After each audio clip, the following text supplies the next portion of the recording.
Assalomu alaykum azizlar. Mana bugun 23-oktyabr 2025-yil kunida sizlar bilan mana shu piyongul ko'chatlarini ekish bo'yicha yana maslahatlarimizni berib o'tamiz, tavsiyalarimizni. Azizlar, piyongul ko'chatlarini ekishdan oldin mana shunaqa yer tayinlab, yamalar qazib olganimizdan keyin e'tibor qiladigan jihatimiz mana shu piyongul ko'chatlari, mana shu kurtaylari chuqurga tushib ketish kerak emas juda ham. Yerdan 3-5 cm chuqurlikda ekilsa bo'ldi. Mana hozir biz ekayotgan piyongullarimiz mana tekis yerdan, mana shu yerdan 2,5 cm chuqurlikda ekilyapti. Mana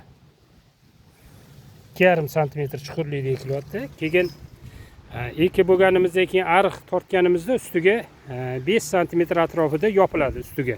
Turpoqchalar mana shu kurtaylar ustiga. Ana shunda normal holat hisoblanadi.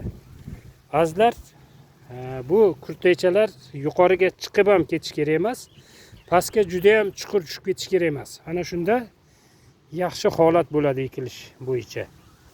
Yana bir muhim ma'lumotni aytib o'tamiz. Mana shu ko'chatlarni ekkanimizdan keyin albatta yaxshilab sug'orish ishlarini amalga oshirishimiz kerak.